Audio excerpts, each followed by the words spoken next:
5 things I do in Sweden that I didn't do in the US. Hey guys, what's going on? Andrew coming at you.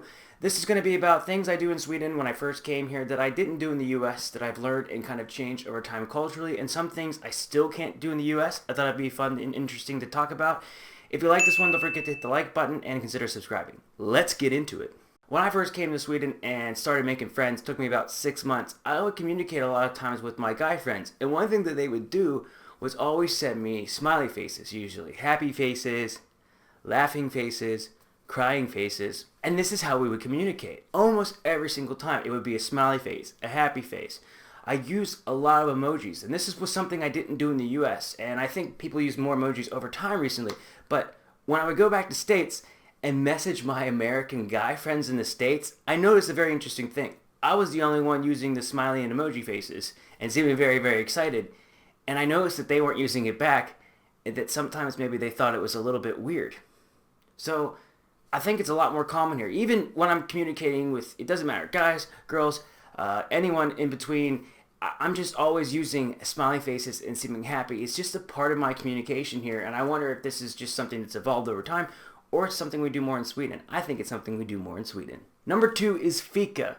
It's just something we don't have so much in the US. When you have coffee, it's usually something where you're just kind of stressed.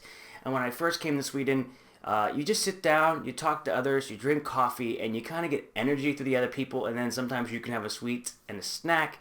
It's something I think we could benefit from in the US. I think taking a 5-minute break to talk to your friends, drink some coffee, and relax is actually really great, because I find that when I take a break from things and come back to it, I'm much more likely to have fresh and new ideas, and you almost need to get all the thoughts and stuff out of your head to be able to look at a problem and find a new solution. I know that really helps me. Number 3, this is kind of embarrassing, but it's recycling.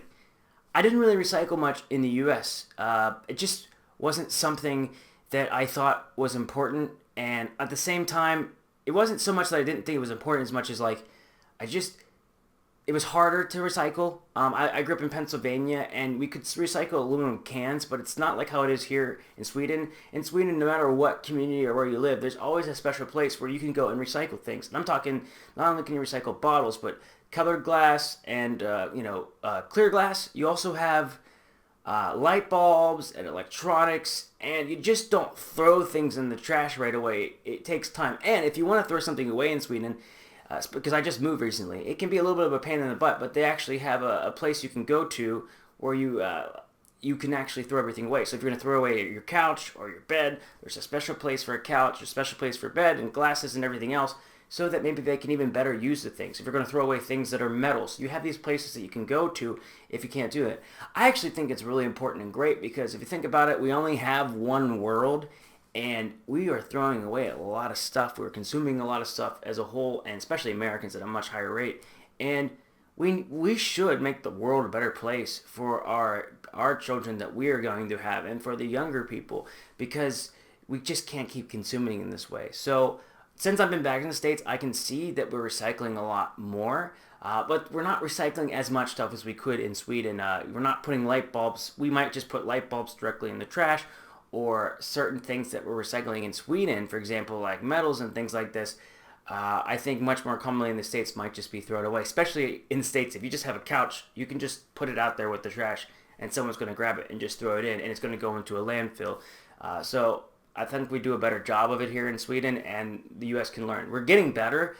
When I go home more now, I see people are taking recycling a little bit more seriously. Almost every home that I've been to now since I've been back has the trash and has the recycling. So I think we see the benefit of it, but we could still do a better job.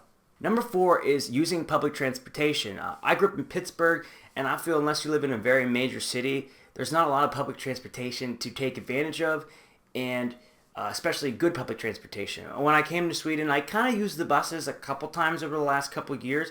I have since switched my job to a job where I have to have a bigger commute, and I decided to go with a monthly bus card, which cost me between like $100 to $120, or I don't know, like 700 crowns to 1,000 crowns.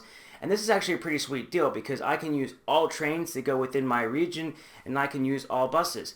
And what's great about using public transportation that I find is when you're not driving, that frees up your mind to do other things. So you can either sit on the bus and just sit there, or you can read and you can do all this other awesome stuff, read, listen to an audiobook. So my commute has been so much better.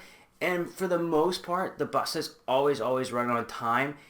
And it just gives you a sense of freedom. Like if you grew up in Sweden and you're a teenager or even younger and you don't have a car, let's say you're 12 and you don't have a car, you could travel so much more freely here, see your friends, and go visit places and things because Sweden's a safe country, and you're just able to travel and see the world a lot more. And it's just the public transportation works very well here.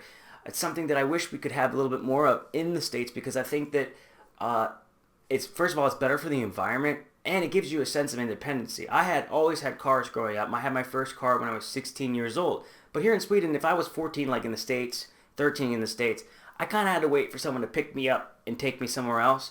And here in Sweden, if you're younger than that, you can definitely travel more freely, which I just think is awesome. Number 5, this is going to take a second to explain, but I am Lacombe in Sweden, and I'm not Lacombe in the States.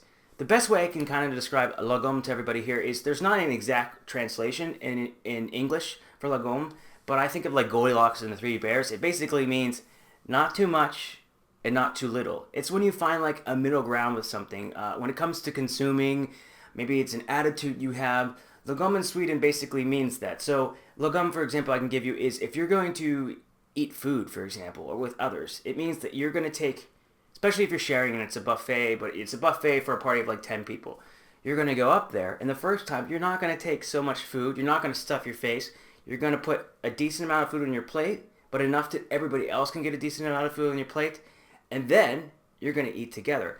This word, and I think this cultural thing first started with the Vikings because they would be celebrating something or they'd be drinking alcohol, and one person would take a drink, and then they'd pass it to the next person, and then the next person. And the idea was that you drank enough that you got something, but there was an equal amount for everybody else. It's kind of the whole idea of Sweden here, where you don't want to have the biggest home. You don't want to necessarily stand out. You want to consume it at the right rate. And if you think about it with American culture, it's totally different. And although I'm Lagom, at the same time, there's a lot of times where I'm not, where I still do everything in the extreme. My girlfriend always says that to me, that like, there's only me and then just going to the extreme. But I have found a lot more that if I'm going to eat at a buffet, for example, if I'm going to go out and do things, I've just changed more with the Swedish culture where I don't necessarily want to be flashy. I don't want to take everything to the extreme. Maybe I'm going to buy candy or something. I'm not going to get a ton of candy and just eat it myself. I'm a lot more lagom. I'm a lot more calm.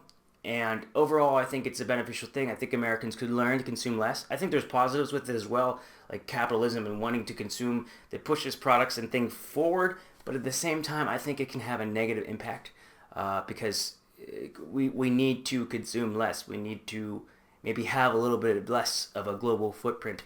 And it's something interesting that Swedes have, and it's really deep in their culture. And I think it's a positive thing in a lot of ways to just be right, lagom. You'll hear this word a lot, so I hope I did the best job of explaining it. So I hope you guys enjoyed this one. If you did, don't forget to hit that like button. I would love if you guys would consider subscribing to my channel. I won't let you down. And I'm going to ask you guys below, what are things that you do in Sweden that you find that you don't do in the U.S. if you traveled? If you're an expat and you're here, was my list correct for you guys? And then finally, if you lived in the States and you're from Sweden, what do you do in the States that you didn't do in Sweden? Like, what are 5 things you did there if you had the chance to move? Thanks, guys, and I'll see you in the next one. Peace.